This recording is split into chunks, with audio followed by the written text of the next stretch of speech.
Hello, Magnolia Springs. My name is Susie Kalady, and I'm your next door neighbor from McCormick. Our children have put together a little concert for you. So we wish you a happy holiday, and we hope to see you soon. Hi, Magnolia Springs. My name is Mrs. Nunner, and I was lucky because I got to be a part of the Holiday Club this year. So I've been reading a story to the kids every day, and I thought it'd be fun to read it to you. So I'm going to read How the Grinch Stole Christmas.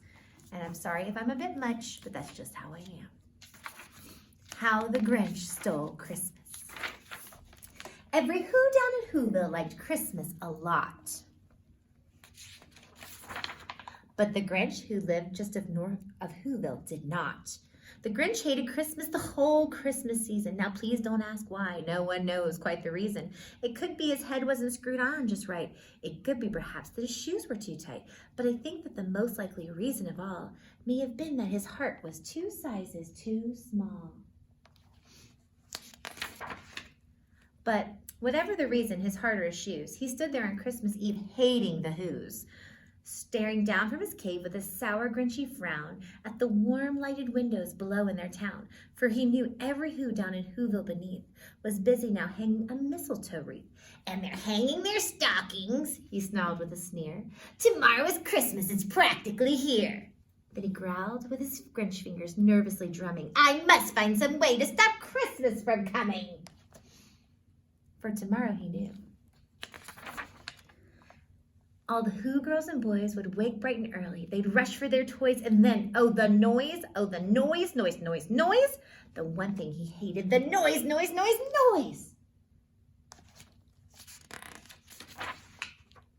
Then the Who's young and old would sit down to a feast, and they'd feast, and they'd feast, and they'd feast. They would feast on Who pudding and rare Who roast beast, which was something the Grinch couldn't stand in the least. And then they do something he liked least of all, for every Who down in Whoville, the tall and the small, would stand close together with Christmas bells ringing. They'd stand hand in hand, and the Whos would start singing. They'd sing, and they'd sing, and they'd sing. And the more Grinch thought of the Who Christmas sing, the more the Grinch thought, I must stop this whole thing. Why, for 53 years I've put up with it now. I must stop Christmas from coming, but how? He's a grumpy little Grinch. Then he got an idea, an awful idea. The Grinch got a wonderful, awful idea. I know just what to do, the Grinch laughed in his throat, and he made a quick Santa Claus hat and a coat, and he chuckled and clucked, what a great Grinchy trick! With this coat and this hat, I look just like Saint Nick. All I need is a reindeer. The Grinch looked around, but since reindeer is scarce, there was none to be found. Did that stop the old Grinch? No, the Grinch simply said, if I can't find a reindeer, I'll make one instead. So he called his dog Max, and he took some red thread, and he tied a big horn on the top of his head. Then he loaded some bags and some old empty sacks on a ramshackle sleigh, and he hitched up old Max. Then the Grinch said, get up! And the sleigh started down toward the homes where the Whos lay a snooze in their town. All their windows were dark, quiet snow filled the air. All the Whos were all dreaming sweet dreams without care. When he came to the first little house in the square, this is stop number 1, that old Grinchy Claus thought, and he climbed to the roof, empty bag in his fist. Then he slid down the chimney, a rather tight pinch, but if Santa could do it, then so could the Grinch. He got stuck only once for a moment or two. Then he stuck his head out of the fireplace flue, where the little Who stockings all hung in a row. These stockings, he grinned, are the first thing to go. Poor little Whos.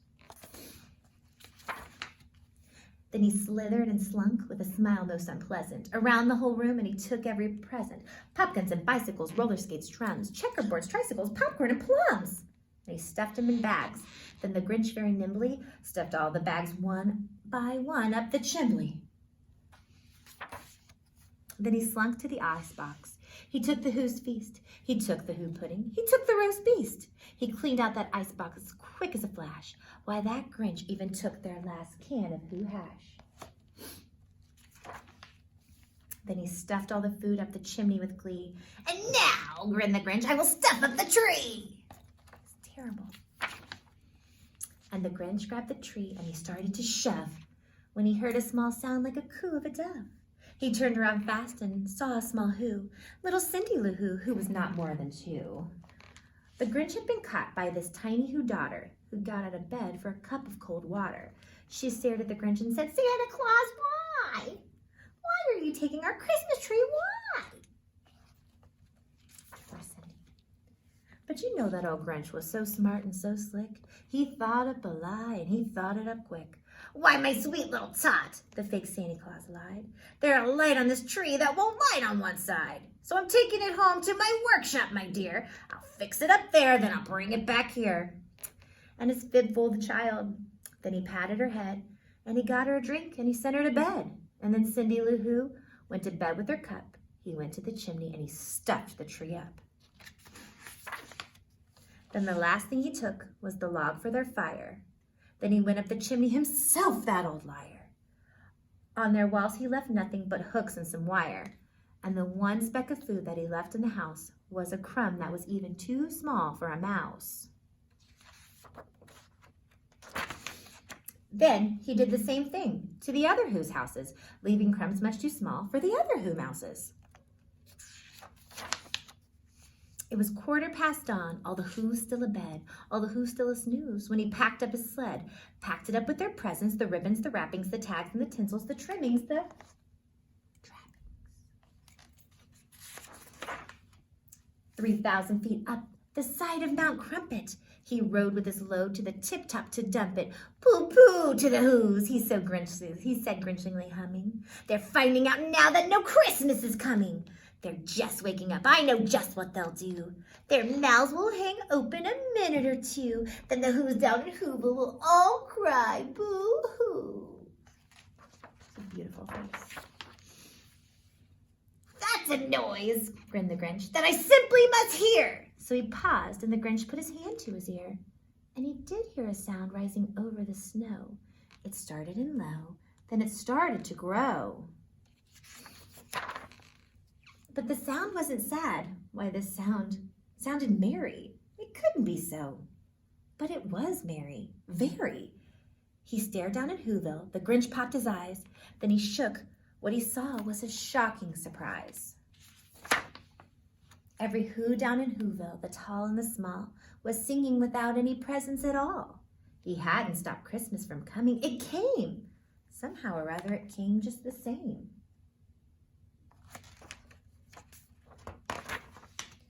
And the Grinch, with his Grinch feet ice cold in the snow, stood puzzling and puzzling. How could it be so? It came without ribbons. It came without tags. It came without packages, boxes, or bags. And he puzzled 3 hours till his puzzler was sore. Then the Grinch thought of something he hadn't before. Maybe Christmas, he thought, doesn't come from a store. Maybe Christmas perhaps means a little bit more. And what happened then? Well, in Whoville they say that the Grinch's small heart grew 3 sizes that day. And the minute his heart didn't feel quite so tight, he whizzed with his load through the bright morning light. And he brought back the toys and the food and the feast. And he himself, the Grinch, carved the roast beast. Thank you. I hope you enjoyed my story.